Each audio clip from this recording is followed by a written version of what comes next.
welcome to the Money Matters Empower Her podcast, where we're redefining what financial independence looks like for women. I'm your host, Donna Cates, and each week we'll dive into powerful stories, expert strategies, and practical tools to help you take charge of your financial future. The women sharing their journeys here aren't just telling stories, they're change makers. Their experiences, strategies, and financial outlooks carry real power to inspire transformation in your own life. Whether you're planning for retirement, navigating a divorce, or simply looking to build your wealth with confidence, this is your space to grow, learn, and thrive.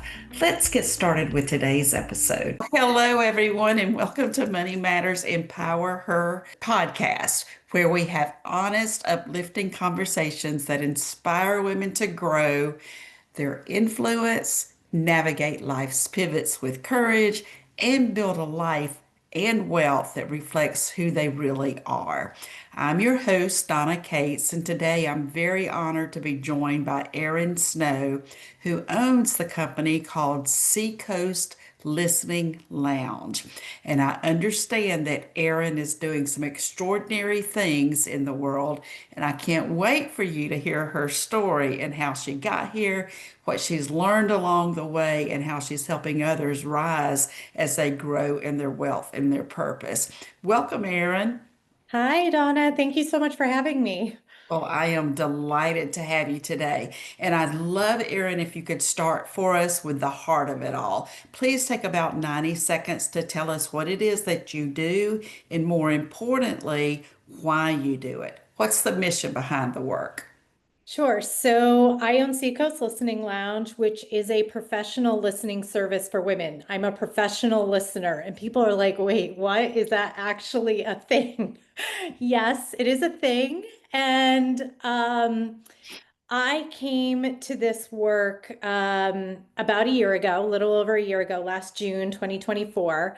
I was working in the legal field at the time. I had spent nearly 17 years as a legal advocate on behalf of victims and survivors of domestic violence, sexual assault, and stalking in their family law cases. So, divorce, parenting, protective order cases.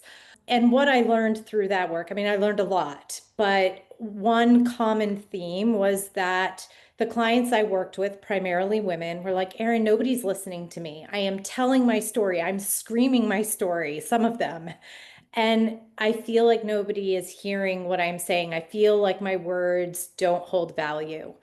And that really resonated with me. I'm a survivor myself. I know what it feels like on a personal level to feel like you're putting things out in the world, in the universe, like, please hear me, and nothing's happening. But also, I went through a divorce, and I didn't, when I was making those difficult decisions about, do I stay in this marriage? Do I leave? What about the kids? When I was making all of those decisions, I wasn't involving my friends. I was scared to involve my friends in those conversations. I didn't want the judgment. I didn't want the, well, he's such a nice guy. Why don't you do this? Why aren't you doing that? Those are difficult decisions when you're dealing with your own feelings, but when you're also having to deal with everybody else around you and their opinions, I didn't want that. So I looked for a space where I could just kind of unload and put these emotions that I had somewhere, that I could talk to somebody about these things. And I didn't feel like therapy was what I was looking for at the time. I just needed a space to process and, put down the load I was carrying. And I couldn't find anything like it, at least not anything in my area. And so last summer, I'm remarried. I was on the beach with my husband, and I'm like, I think I'm going to start this business where I listen to women. And he's like, I don't know if it's a thing. And I'm like, well, I'm going to make it a thing. And that's what I'm doing. A year later, I'm making it a thing. It's a thing. That is a thing. And I will tell you, when I first learned about your business, I had the same reaction. I'm like, people are going to pay to do that? Same, I mean, it's a real thing. But understanding and hearing, just your personal story, the fact that, number one, you were doing challenging work yourself, Mhm. and the fact that, you personally experienced, the domestic abuse or what have you, in your own divorce. I think we all feel like we're vulnerable, and when we're sharing from a vulnerable place, it's really, really difficult for us to do to begin with. And then Mhm. when we do it and we feel like we're not being heard, and especially when we're talking to the legal system, and just literally being, dismissed or what have you, I can't imagine how difficult, that work is. And what creativity, the fact that you have stepped up and created a space that wasn't there for you. I mean, kudos to you for that. I'm curious to know, was there a particular moment or maybe a specific struggle that, led you to the work where you said, "Hey, I'm going to do," I know you just shared with us it was post-divorce and you had already remarried, but what was it that shifted in your path and changed how you saw your purpose?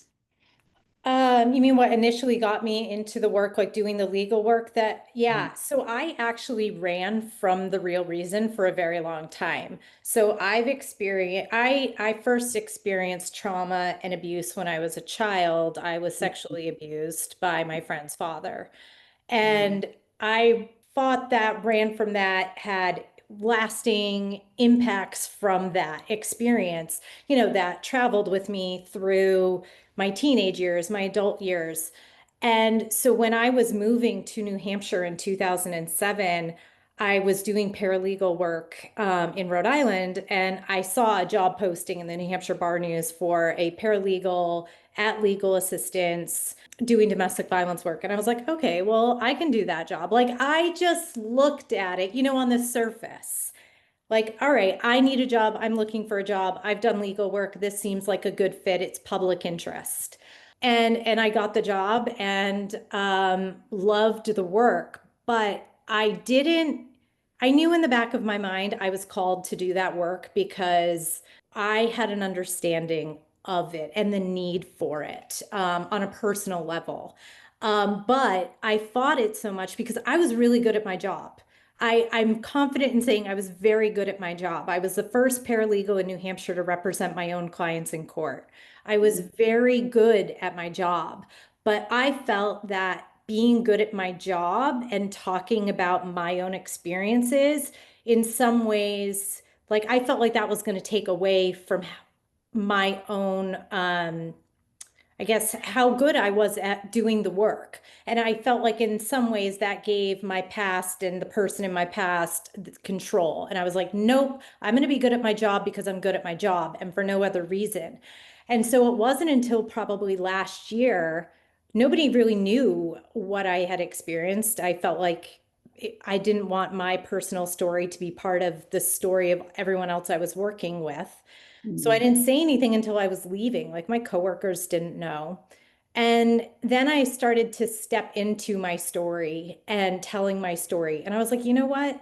It's okay. I was like really good at my job, but it's okay that I was also really good at my job because of what happened to me. And that didn't give him any power or control or any of the other people that had hurt me along the way. It gave me an experience and allowed me to relate to my clients and allowed me to be there for them. People said, "How could you do this work, Erin, for so long? You must have been burned out. That's why you left." No, I could have done that work indefinitely. That work energized me. This work energizes me. It's because I was able to do that work because I knew what it felt like to not have a person there doing that work because I didn't have it. And so it, it I was able to keep doing it and would continue doing it because I know how important that person in that space is. Wow. Well, and I really appreciate you sharing with us too the fact that you were electing not to share your personal experience from a professional perspective, to Mhm. not give him power.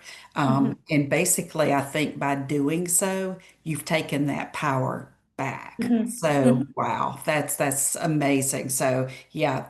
Okay, so let's talk about the impact that you're making in your business. You're empowering women, and I'm sure others as well, to be heard, to Yes. find that emotional clarity. So, talk to us about how you're empowering your clients, your team, your community to be, to bring the best version of themselves while growing in their own influence and resilience and assuring that they're being heard. Yeah, I think the first step is just educating people on this space and what it is and what it isn't. It isn't therapy. It's not coaching, in the, I guess, traditional sense that people think of coaches. This is really a space to be heard, to share whatever it is you have going on in your life, whether it's a divorce or another big life change. It could be a really happy moment that you just don't have anyone to share it with. So for people to know that this really is their space, I always explain it. This is your space to use as you like and need, and to do that without judgment. I have so many women who catch themselves and they're telling me, they're telling their story to me, they're telling me what's going on, and then they stop themselves. I've had this happen multiple times, and they're like, mid-sentence, I can't say that. They stop themselves and say, I can't say that. And I'm like, yes, you can. This is the space to do that. As women, one, we carry so much, and we carry so much for people around us, our loved ones. And so we oftentimes put our own things on the back burner. But also it's like, all right, so we're doing that, and we're also filtering what we can talk about and what we say, and like, let's present ourselves in a particular way. We have to be together, we have to look together and be together and put together. And this is a space where you don't have to do that. Like, you can let that guard down, you can let that mask down, be your authentic self. And if it's messy and not pretty and not put together, okay, that's totally fine. And I think that's really empowering for women to go, wow, like, that's like the relief that they feel. You can visibly see it, you can sense it. They're like, oh my gosh, like their shoulders are up here, and then they're like, oh my gosh, like that just feels amazing. And I think that when we're doing that on an individual level, and we're recognizing that in ourselves on an individual level, then it expands into the community, because when it's, whether you look at it like a family unit or your town, your city, your community, your neighborhood, when one of us is doing well, we're all doing well, right? And we have to support each other to find ways to do that. And I've involved the community now in the work, in the sense that I have women coming to me who can't afford to come see me. I'm a business. I went from the nonprofit world to the business world, and that was a really difficult adjustment. That mindset shift to go from charging no one to charging people, like that was uncomfortable. And I recognize that not everybody can afford this. I try to have different price points, but the bottom line is it's something you pay for. And I don't ever want that to be a barrier for people. Regardless of how much money you have in your bank account, how much money you make, everyone deserves a space to be heard. Everyone deserves to be listened to. And so I was hearing from women who are like, "Hey, I really want to tap into what you're offering. I can't afford it." I mean, they're coming to me when they're in really difficult situations. They're leaving a marriage that has been abusive, or they've just been fired from their job, or they're struggling to feed their family. Probably they need someone to listen to, but that's probably not like top priority for them. Taking care of themselves, they're trying to, again, take care of everyone around them. So I have now connected with, I just launched a sponsorship program where businesses can sponsor a listening session. It's a 1 hour listening session that costs $110. I'm Mhm. like, that's feasible for some businesses. And they sponsor that listening session. So somebody who can't afford it can be heard and can be listened to.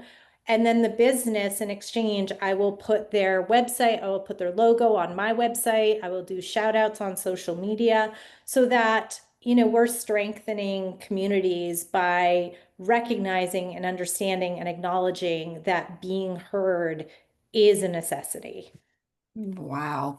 Well, there's so much to unpack from what you just shared. The one thing I want to acknowledge too is the going from not charging to charging people, and that's a big deal. I mean, even for women in general, we most of the time don't charge what we're worth to begin Mhm. with, Mhm. but to go from basically giving your services for free to asking for compensation for it. I just want you to know I hear that and I understand the complexities of it all. But I'm very curious for you if you can share a couple of examples. I know you gave us the physical, oh my gosh, how people feel when they're done. But I would love to hear what are some things people say to you when they finish the session. Like I'm thinking, hey, I really wasn't sure what to expect, but this is what I'm walking away with, or what they might be telling other people about that are, referring people to you. Can you share any of that Yeah. with us? Yeah, so it is all confidential, so obviously I won't disclose anything that would identify anyone, but I always start my sessions with two things. I always ask them, all right, think of a word, one word that you're feeling when you come in here right now. Like, what's the word? Mhm. And then how do you want me to listen to you today, which I can talk about later. But then I Yeah. always ask at the end, what word are you feeling now? Like, how would you describe it? And just in that hour, that journey, I've had people say frustrated, overwhelmed, despairing, hopeless, to at the end, um, I have hope, hopeful. I have some of the other ones, energized, relieved. Relief and hope are really the two big ones that I hear after a session. And clients are like, I don't really, I love the the women who are like, I don't know what this is, but I'm going to try it. It sounds like a good thing, but I have no idea what to expect. And I had one client who came in, and after about 15 minutes, she talked for 15 minutes. And then she's like, I get this now. I get it. I didn't know what to expect, but now, wow, this, I get it. And I can't believe like I didn't have this before. And Mhm. that is just like, and hearing someone go from, a place of feeling hopeless to I have hope in an hour of just having someone listen. Like Mhm. that's huge. And to be able to walk out of a session and to have that and to feel like, all right, I feel like I can go forward and start tackling some of these things that I didn't have the space to tackle before because I was carrying so much because I couldn't let any of this go. And now I feel energized. Now I feel like I have strength. Now I feel like I have some breathing room. I feel like a weight has been lifted. I feel relief. I have hope. Like those are the words that and feelings that we need to be able to just go, all right, I'm ready for it now. What do you have for me? I love it. And everything that you were saying was just giving me goosebumps. I don't know if you could see me shivering over here, but I'm like, ooh, it's so empowering. And that's one of the words that popped up for me is to be in that space and to walk out feeling so much more empowered in Mm, how the results that they're receiving just it literally allows them to be more and do more.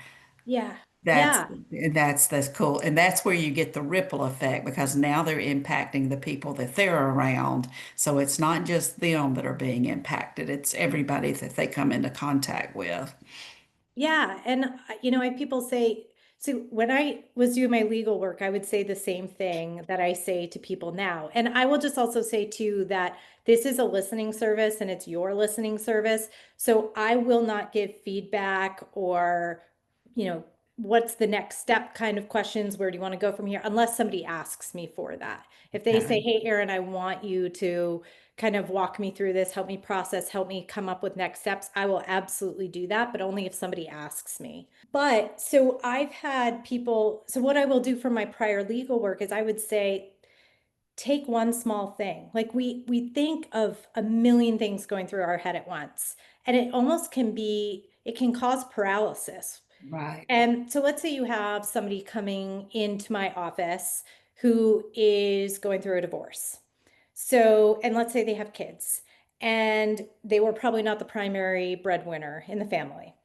And so they are figuring out how they're going to handle life without being married. They're trying to figure out how they're going to take care of their kids. How are they going to handle their finances? Maybe they didn't even ever have access to the finances. So, what does that look like? So, they're dealing with all of these things at once. And like I said, it can almost be like you're paralyzed because it's so much that you're like, how could I possibly move forward? Which step do I take? Which is the right one? What do I do? And so I was always tell people when I worked with them in my prior legal work is, okay, looking at the big picture is going to make you frozen. You're not, it's too overwhelming. You've got to Mhm. pick one small thing a day, one small thing, and accomplish that one thing. And if it's watching your favorite Netflix show for 30 minutes and that makes you feel good, great. If it's making a phone call, great. But one small thing. And then when you start adding up the small things, after a week, you're like, oh my gosh, look at everything that I got done. And so it makes that bigger picture not so scary. And so I tell people the same thing if they're asking me in a listening session. They're like, I just don't even know where to go. Like, I don't know what to do. I don't know where to go. And I'm like, all right, well, let's again break it down. What's something that brings you joy? What's something that's scary right now? What's something that's frustrating you? And just taking that little small thing and like, okay, how can we address that? But in bite sizes, so it doesn't look so overwhelming, because that's going to make it almost impossible to take a step and move forward.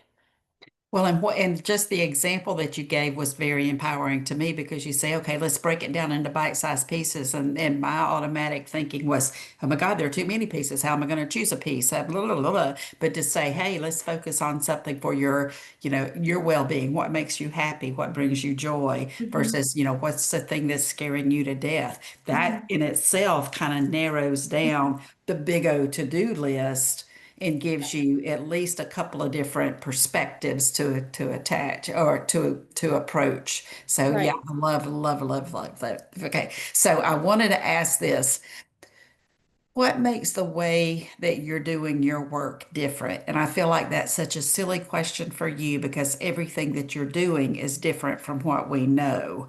But kind of distinguishing between, like the counselor, that's doing the therapeutic work and helping you heal from past trauma versus, a divorce coach that's actually helping you, kind of put some guardrails in place and figure out next steps.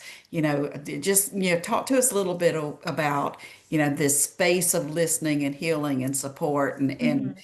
what's the value or belief that drives that approach?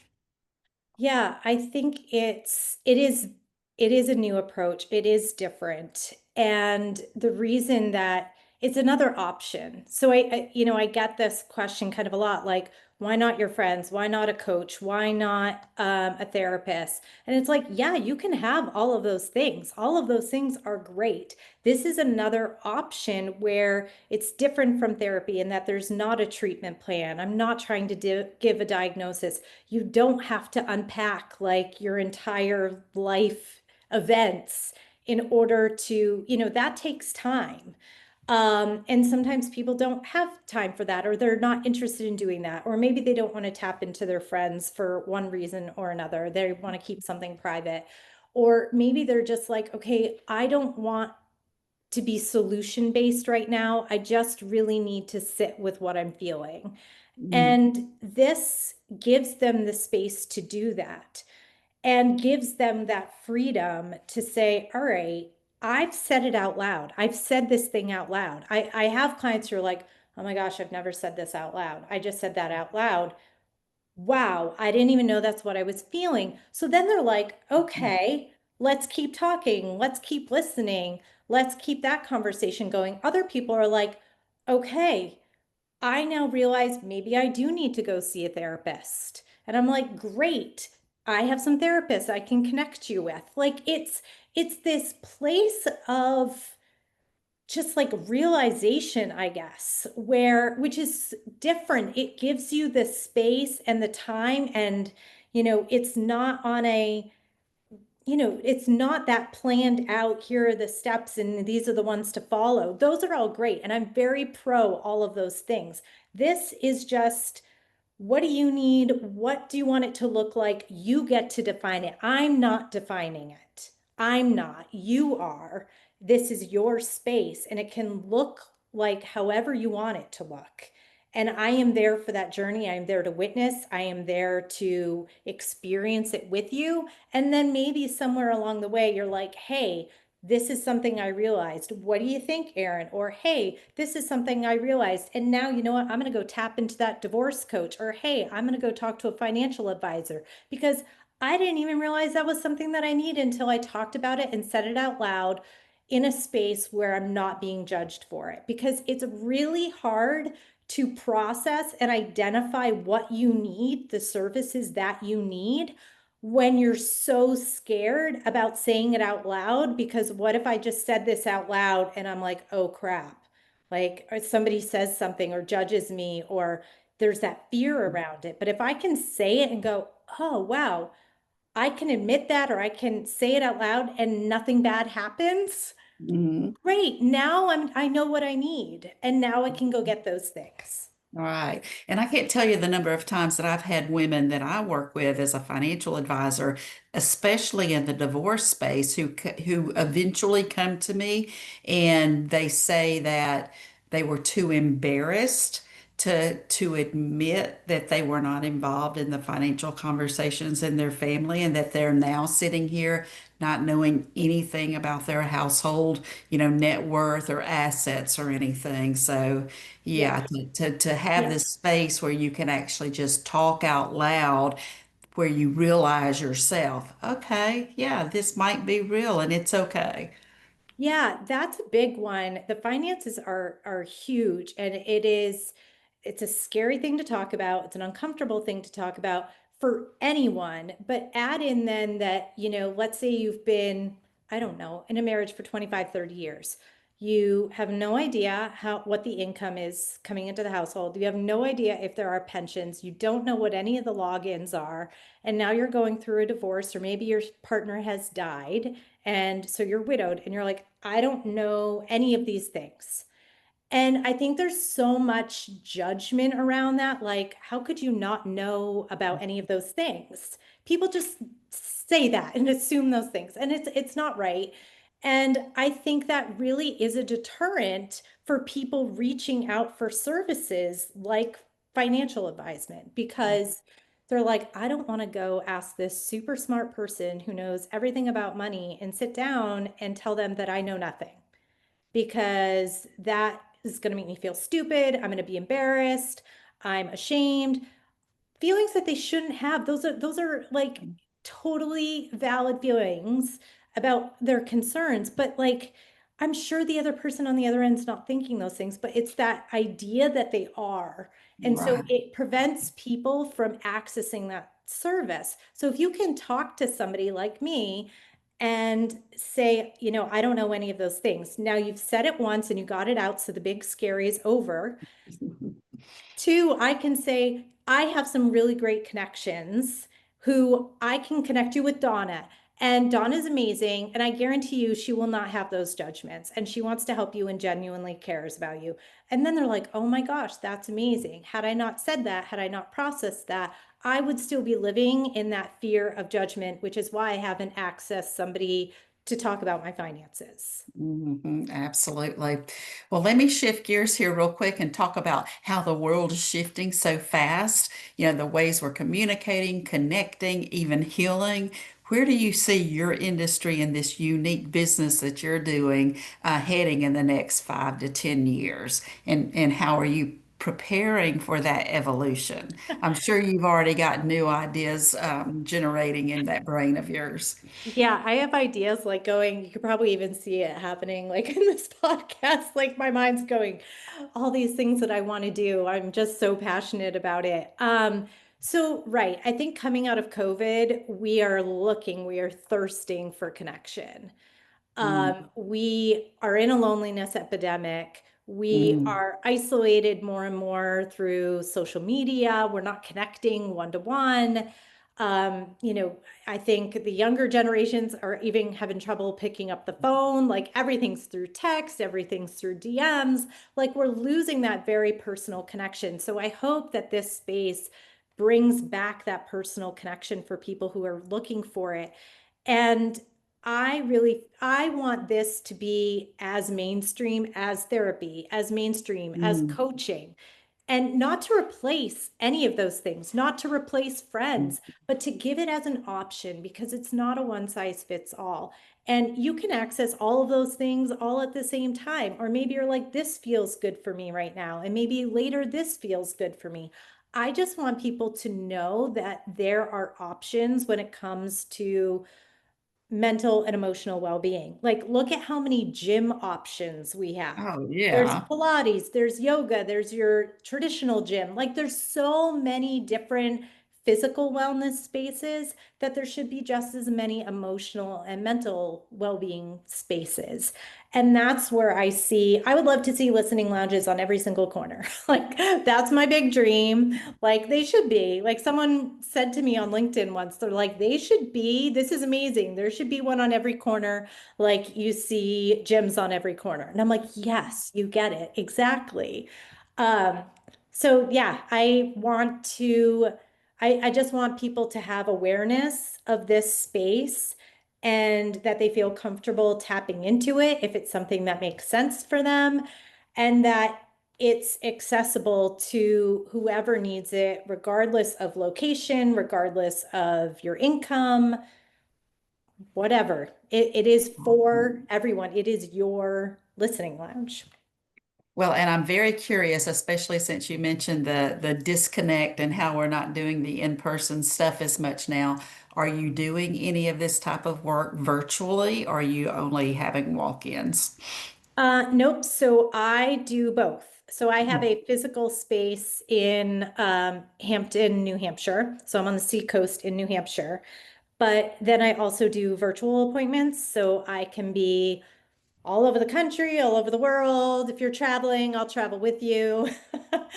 Yeah, because it should really be accessible in a way that makes sense for people. And I have some clients who are like, I don't want to do virtual because I want to be face to face in person with you. And then I have other clients who are like, it's not convenient for me, or hey, I live in California and I can't fly to New Hampshire. So I'm like, that's okay. I'm here for that too. But it's flexible in terms of scheduling. It's not weeks and weeks and months and months. I will fit people in as they need me because the stuff we're carrying doesn't happen on a schedule. Emotions and events don't happen on a schedule.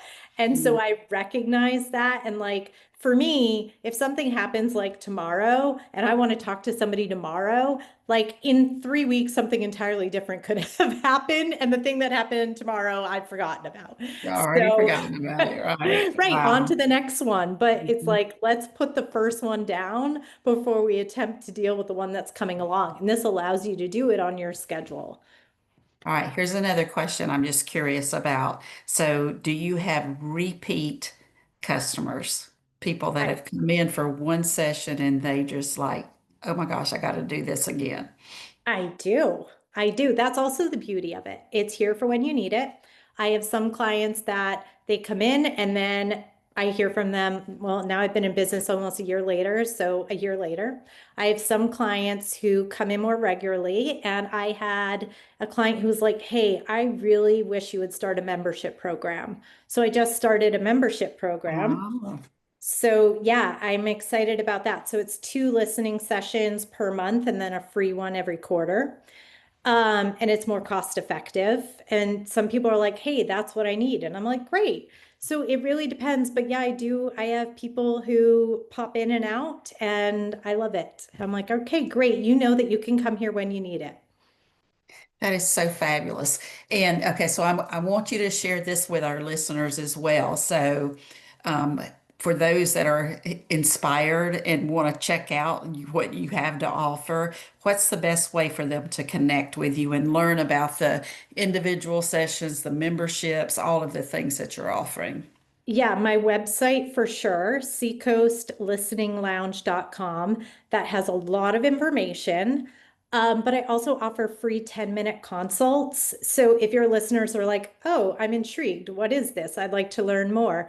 Just hop on a call or a video chat with me. It's 10 minutes. They're really easy to schedule on my website. And let's have a conversation and see if it works for you and if this is a good fit for you. And if you're like, hey, that sounds cool, what's the next step? Great. If you're like, hey, this sounds really cool, but I think maybe I need this.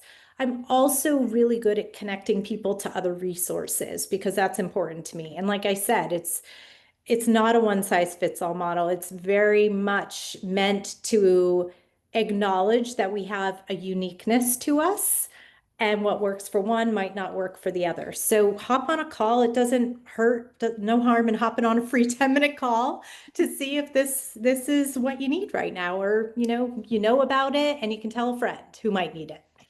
Absolutely wonderful. And I have to agree with you, especially in the divorce space. And I know you're working with people beyond that, but in the divorce space, it really does take a village of professionals. Mhm. And everybody's got their unique, skill set that they bring to the table. So, taking advantage of all of those different professionals like Erin in that circumstance is really empowering for you. So I want to wrap up now and say thank you, Erin. We certainly appreciate you being here, for sharing your story and your wisdom and definitely your heart, because I can feel every ounce of it right now. So I love that. But I know that the listeners are going to walk away with a kind of a renewed sense of possibility and opportunity to connect with you. So for all of those that are tuning in to us today, remember that no matter where you are in life, it's never too late to redefine success on your own terms and build a life that genuinely reflects your worth. So until next time, keep rising, keep building, and keep believing in your power. So thank you and have a great day. Thank you. Thank you for tuning in to the Money Matters Empower Her podcast. I hope today's conversation left you feeling inspired, informed, and ready to take the next step in your financial journey. Remember, building wealth isn't just about money, it's about creating a life that aligns with your goals and values. If you found this episode valuable, please subscribe, leave us a review, and share it with the women in your life who deserve financial empowerment too. Until next time, stay confident, stay empowered, and keep building the life you want.